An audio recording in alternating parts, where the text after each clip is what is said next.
കേരളത്തിൽ അദ്ദേഹം ഉന്നയിച്ച പ്രധാനപ്പെട്ട ആരോപണം പല പദ്ധതികളും കേന്ദ്ര സർക്കാരിന്റെ പല പദ്ധതികളും കാര്യക്ഷമമായി നടപ്പിലാകുന്നില്ല. അതിന് പല തടസ്സങ്ങളുണ്ട്. നമുക്കറിയാം അതുമായി ബന്ധപ്പെട്ട് ഒരുപാട് വിവാദം രാഷ്ട്രീയ കേരളം ചർച്ച ചെയ്യുന്നുണ്ട്. എന്തുകൊണ്ടാണ് ആയുഷ്മാൻ ഭാരത് പോലെയുള്ള സ്വച്ഛ് മിഷൻ പോലെയുള്ള ഈ ശൌചാലയം പോലുള്ള കാര്യങ്ങളിൽ കാര്യക്ഷമമായി നടപ്പിലാക്കാൻ സംസ്ഥാന സർക്കാർ തയ്യാറാവാത്തത്?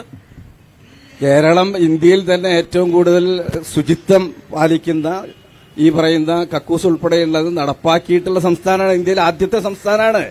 ഇവിടെ ഇനി ഒരു കക്കൂസ് നിർമ്മിക്കേണ്ടത് വളരെ വളരെ കുറച്ച് ആളുകൾ, അതിദാരിദ്ര്യന്മാരായിട്ടുള്ള ആളുകളെ ഉൾപ്പെടെ അതിൽ നിന്ന് മോചിപ്പിച്ചെടുക്കുന്ന നടപടിയാണ് കേരളത്തിലെ ഗവൺമെന്റ് ചെയ്യണത്. ഇന്ത്യ രാജ്യത്ത് കേരളം പോലൊരു സംസ്ഥാനമുണ്ട് ആരോഗ്യരംഗത്തെ നേട്ടം. ഇവിടെ ഇന്നത്തെ മനുഷ്യന്റെ ആയുർദൈർഘ്യം നോക്കിയാൽ മതി. 80 വയസ്സ് കഴിഞ്ഞാലാണ് ഇവിടെ വയസ്സന്മാരായിട്ടുള്ള ആളുകളുള്ളത്. ആ രീതിയിൽ ഇവിടുത്തെ ആയുർദൈർഘ്യം വർദ്ധിപ്പിക്കുന്നതിൽ ആരോഗ്യപരിപാലന രംഗത്ത് നമ്മുടെ പ്രാഥമിക ആരോഗ്യ കേന്ദ്രം മുതൽ മെഡിക്കൽ കോളേജ് വരെയുള്ള ഒരു ശൃംഖല സൃഷ്ടിച്ച് ആരോഗ്യപരിപാലന രംഗത്ത് ഇന്ത്യക്കാകെ മാതൃകയായ സംസ്ഥാന കേരളം. നമ്മൾ കണ്ടല്ലോ കോവിഡിന്റെ കാലത്ത് ഈ കേരളം ഏറ്റവും അഭിമാനകരമായി ലോകത്തിന്റെ തന്നെ മുന്നിൽ ഏറ്റവും കൂടുതൽ വികസിത മുതലാളിത്ത രാജ്യങ്ങളായിട്ടുള്ള അമേരിക്കയും അതുപോലെ തന്നെ ബ്രിട്ടനും അതുപോലെയുള്ള യൂറോപ്യൻ രാജ്യങ്ങളും അവിടുത്തെ ആളുകൾ പിടഞ്ഞു മരിക്കുമ്പോൾ അവരെയെല്ലാം സംരക്ഷിക്കുന്ന നിലപാട് സ്വീകരിച്ച സംസ്ഥാനമാണ് കേരളം. കേരളം ഇന്ത്യയിലെ മറ്റേതൊരു സംസ്ഥാനത്തേക്കാൾ ആരോഗ്യപരമായ രംഗത്തും വിദ്യാഭ്യാസ രംഗത്തും പൊതുവിതരണ രംഗത്തും മറ്റെല്ലാ മേഖലകളിലും മുന്നിട്ട് നിൽക്കുന്ന സംസ്ഥാനമാണ്. പിന്നെ കേന്ദ്രം കൊണ്ടുവരുന്ന പദ്ധതികളുടെ കണ്ടീഷനുകൾ പാലിച്ചുകൊണ്ട് നടപ്പാക്കുന്നതിന് ധാരാളമായിട്ടുള്ള പരിമിതി കേരളത്തിലുണ്ട്. നമ്മളറിയാലോ, ഇവിടെ ലൈഫ് മിഷൻ നടപ്പാക്കുന്നു. ഇവിടെ അതിനകത്ത് 72,000 രൂപയാണ് കേന്ദ്ര ഗവൺമെന്റ് തരുന്നത്. ബാക്കി പൈസ എത്രയും കേരളത്തിലെ ഇടതുപക്ഷ ജനാധിപത്യ മുന്നണി ഗവൺമെന്റാണ് നൽകുന്നത്. ആ പദ്ധതി നടപ്പാക്കുമ്പോൾ പദ്ധതി പൂർത്തിയാക്കിയാൽ നരേന്ദ്രമോദിയുടെ ഫോട്ടോ വെക്കണം എന്ന നിലപാടെടുക്കുകയാണ്. അതിൽ കൂടുതൽ പണവും ഇവിടുത്തെ കേരളത്തിലെ സംസ്ഥാന ഗവൺമെന്റ് ചെലവഴിക്കുക.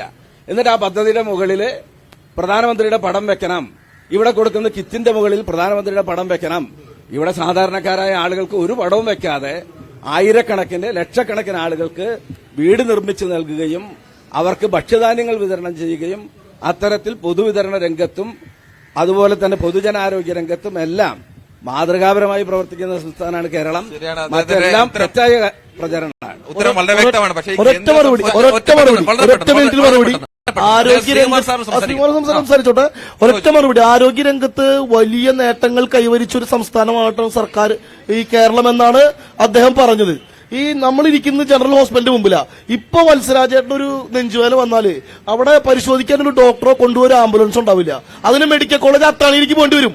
ഈ മുമ്പില് ഡയാലിസിസ് യൂണിറ്റ് പ്രവർത്തനരഹിതമായിട്ട് മാസങ്ങളോളമായി തിരിഞ്ഞു നോക്കാൻ ഇവർക്ക് ഭരണമില്ല. ഇവിടുത്തെ മേയറും കോർപ്പറേഷനും ഒരിക്കലും ശരിയല്ല. BJP സഹോദരനോട് ഞാൻ പറയാണ്, നിങ്ങളിപ്പോ പറഞ്ഞു ഇവിടെ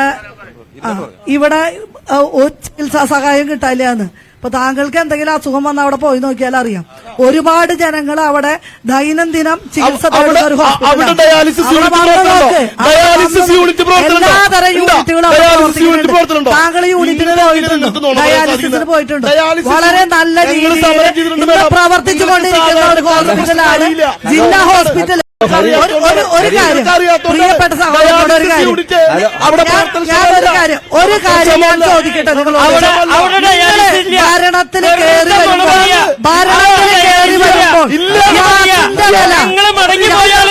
ഗ്യാസിന്റെ വില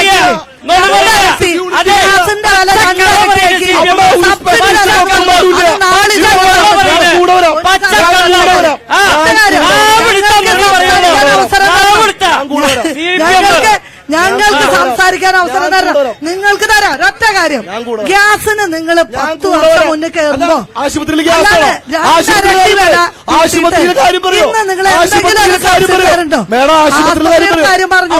സമസ്ത മേഖലകൾ എടുത്തു നോക്കിയാലും ഇന്ന് കേന്ദ്ര ഗവൺമെന്റ് ചെയ്യുന്ന ദുർനടപടിക്കെതിരെ ഈ ഇലക്ഷനിൽ ജനം വിലയിരുത്തും. ഒരുപാട് നല്ല കാര്യങ്ങൾ ചെയ്യുന്ന ഒരുപാട് നല്ല കാര്യങ്ങൾ.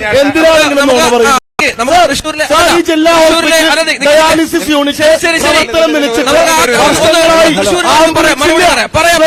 ഡോക്ടർമാർ